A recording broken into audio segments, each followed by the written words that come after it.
El otro día yo escuché a un cocinero que reunió a las aves, a las gallinas, a los gansos, a los pavos y a los faisanes y a los patos. Y yo escuché lo que el boco les decía, lo que el cocinero les decía. Me pareció interesante y quería contarles lo que escuché. El cocinero les preguntaba con qué salsa querían ser comidas. Una de las aves, creo que era una humilde gallina, dijo: nosotras no queremos ser comidas de ninguna manera. Y el cocinero aclaró: eso está fuera de la cuestión. Me pareció interesante esa reunión porque es una metáfora del mundo.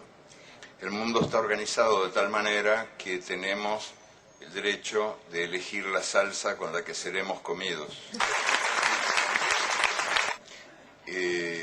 Dicen que es un mundo democrático, pero yo me pregunto hasta qué punto es democrático un mundo donde la soberanía se ha convertido, la soberanía de los países se ha convertido en un objeto de museo. Por ejemplo, por citar ejemplos concretos que me parece útil aportar, el organismo que gobierna a los gobiernos en el mundo de hoy, el Fondo Monetario Internacional, está dirigido por 5 países y da las órdenes a casi todos los países del mundo, salvo los países que dan las órdenes. Claro, que pueden ser sádicos pero no masoquistas. Possono essere sì sadici, ma certamente non masochisti. El Banco Mundial es más democrático y hay que reconocerlo y dejar constancia aquí de esa gran diferencia. El Fondo Monetario está dirigido por 5 países y el Banco Mundial por 8. Después tenemos la Organización Mundial de Comercio, en cuyos estatutos se establece que las decisiones se tomarán por voto democrático. Nunca se votó en la Organización Mundial de Comercio. Nell'Organizzazione Mondiale del Commercio Nunca. non si è mai votato. Ni una sola vez. Se utiliza el principio stalinista de la aclamación. Las resoluciones se toman por aclamación. Votó el organismo anterior, que se llamaba GATT, votó una vez. No fue una buena experiencia, no se repitió. Nunca se repitió. Entonces, ¿podemos hablar de un mundo democráticamente organizado cuando el mundo depende de 3 organismos no democráticos que toman las decisiones en lugar de la humanidad?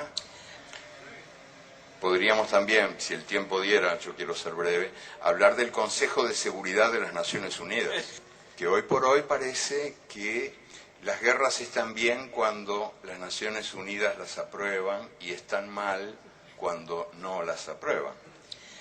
Pero ¿quién imparte questa benedizione? ¿Quién imparte questa benedizione? Las Naciones Unidas están formadas por una Asamblea General. Ahí estamos todos los países, todas las voces, incluso la de este señor que también quiere participar. Tutte le voci. Ma è simbólica. La Asamblea General es simbólica. Formula recomendaciones. No toma decisiones. Las decisiones las toma el Consejo de Seguridad. Y el Consejo de Seguridad está donde mandan los 5 países que tienen derecho de veto. El derecho de veto es el que de veras decide. Ellos velan por la paz mundial, pero son también los 5 principales fabricantes y vendedores de armas en el mundo. Tutelano.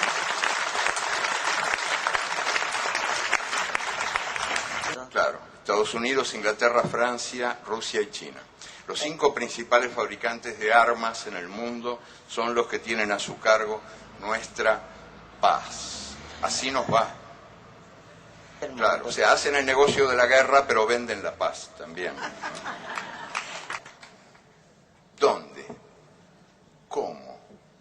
A través, sobre todo, de los grandes medios de comunicación, que reproduce el sistema de poder en el mundo y que toman examen de democracia a cada país. Son grandes medios de comunicación que confunden la libertad de expresión con la libertad de presión y que han sido definidos con mano maestra por algún anónimo que en un muro escribió: nos mean y los diarios dicen llueve. El caso más claro, más escandaloso de manipulación de la opinión pública mundial es hoy por hoy el caso de Venezuela. En el teatro, en el gran teatro del bien y del mal, hay una distribución de funciones entre los ángeles y los demonios. Y Hugo Chávez es uno de los principales demonios.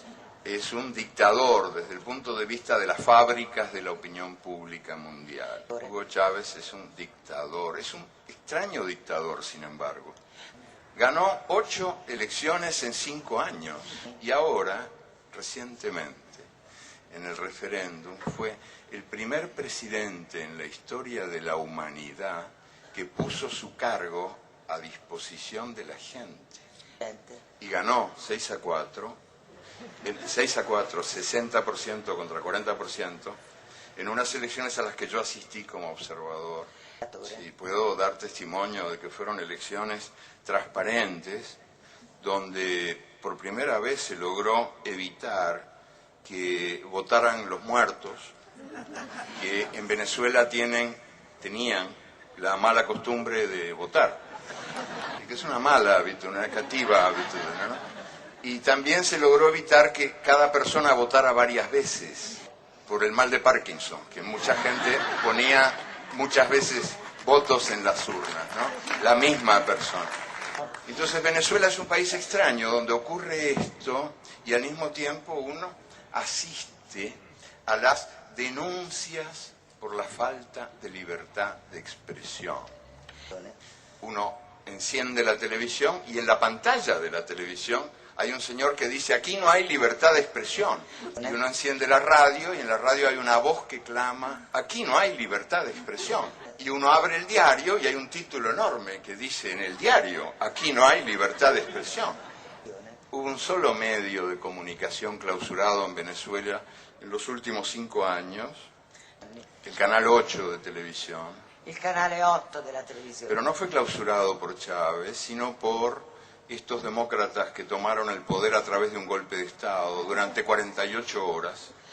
Y en esas 48 horas cerraron todo. Cerraron le 48 horas hanno chiuso tutto. Cerraron la Asamblea General, anularon la Constitución. O sea, extraña dictadura y extraños demócratas, ¿no? Sí. Sí, yo creo que hay ahí un divorcio ejemplar. El divorcio entre la realidad real y la realidad virtual que los medios muestran como única realidad posible. ¿Y cuál es la explicación de eso? Muy sencillamente, les cuento que en Venezuela había 5 millones de personas sin derechos cívicos, porque no tenían documentos. Y los hijos no podían ir a las escuelas porque no tenían partida de nacimiento. Eso es lo que Chávez está cambiando, porque en pleno paraíso petrolero, en lo que se llama la Venezuela saudí, había 1,5 millones de analfabetos, que ahora se están alfabetizando. Y esto explica la furia de los grandes medios llamados de comunicación que incomunican a la gente. Sí, de comunicación incomunicante. Y también explica el resultado de esta elección y de las elecciones anteriores, porque hay un pueblo que resume su actitud de perfecta manera a través de la frase que dijo un venezolano pobre que fue encuestado recientemente. Sí, que es más expresiva que cualquier discurso. Dijo: yo no quiero que Chávez se vaya porque no quiero volver a ser invisible.